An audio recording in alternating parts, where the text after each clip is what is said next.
नवीन घडामोडी पाहण्यासाठी आपल्या बारामती झटका या यूट्यूब चॅनलला सबस्क्राईब करा व बेल आयकॉन दाबा, म्हणजे ताज्या घडामोडी आपणापर्यंत पोहोचतील। माळशिरस तालुक्यातील मार्कडवाडी येथे फेक नेरेटिव्हच्या विरोधामध्ये महायुतीचे आमदार गोपीचंद पडळकर व आमदार सदाभाऊ खोत यांनी भेट दिली।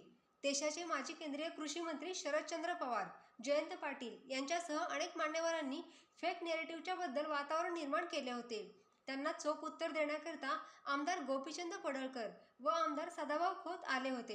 हेलिकॉप्टरने आल्यानंतर त्यांचे जंगी स्वागत करून बैलगाडीतून कार्यक्रमस्थळी आणण्यात आले।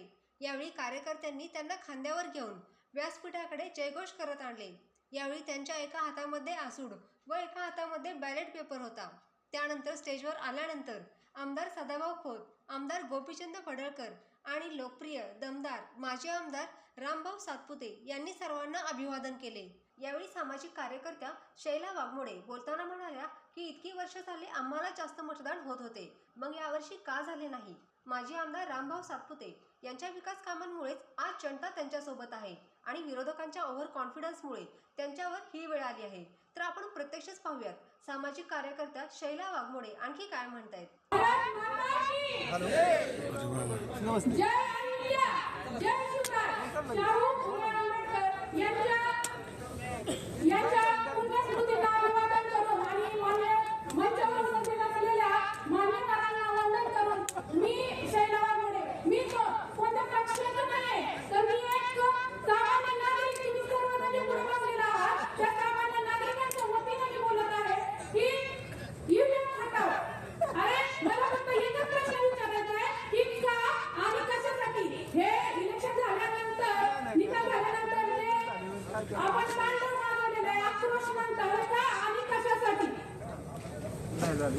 जनतेमध्ये संभ्रम निर्माण करण्याच्या गोष्टी तुम्ही का आणि कशासाठी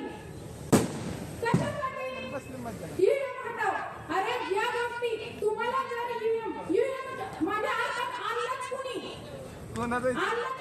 तुम्ही मला एकच सांगायचं आहे की ज्या लोकशाही बचावच्या माध्यमातून तुम्ही जे हुकुमशाही चालू केलेली आहे त्या सामान्य जनतेवरती करायचा की लोकांना त्यांची मक्तेदारी नाहीये म्हणजे की माझं मतदान गेलं कुठं, म्हणून मी ईव्हीएम हटाव। कारण मला मतदानातून मार्कडवाडी गावातून झालेलं नाहीये आणि कामाच्या मतदानातून मार्कडवाडी गावातून झालेलं आहे।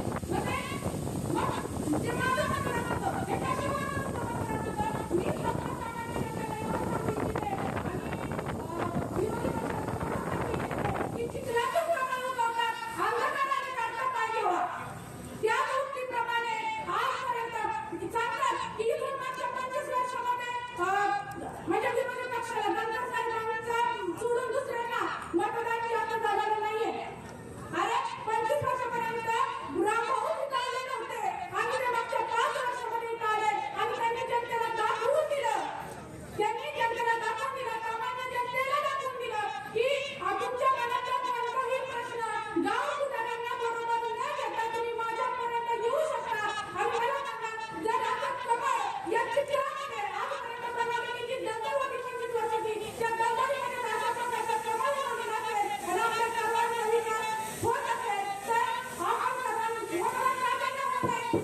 झाला त्यावेळी तुम्ही बोलायला हवं होतं, हे आता बोलता कामा नये. आणि जर तुम्हाला काही जर करायचं असेल तर तुम्ही या 5 वर्षामध्ये तुम्ही आता निवडून आले आमदार आहात, पुढे जर पाऊण 21 कोटी 89 लाखाचा निधी जर मातरवाडी गावासाठी दिला असेल तर त्याचा दुप्पट तुम्हाला कसा करता येईल याचा विचार करा. लोकांच्या मनामध्ये संभ्रम निर्माण करू नका की ईव्हीएम मशीन अशी आहे आणि ते ईव्हीएम मशीनचा घोटाळा आहे. म्हणजे आता जर कसं प्रत्येक वेळेस म्हणजे की हुकुमशाहीला आपल्याला जी हुकुमशाही आहे त्या हुकुमशाहीला आपल्याला कडेतोड उत्तर द्यायचं आहे. म्हणजे लोकसभेला ज्यावेळेस तुमचे लोक जास्त निवडून आले त्यावेळेस ईव्हीएम बरोबर होती आणि आता मात्र चुकीचे आहे असं काहीच नाहीये. हा सर्वांचा परिणाम आहे. हा लाडका शेतकरी लाडकी बहीण योजनेचा परिणाम आहे. लाडक्या बहिणींनी आणि लाडक्या भावाला 100% मतदान दिलेलं आहे आणि त्याच्यामुळे केवळ आमचा लाडका भाऊ मातरवाडी नगरीतून चांगल्या मताधिक्याने निवडून आलेला आहे.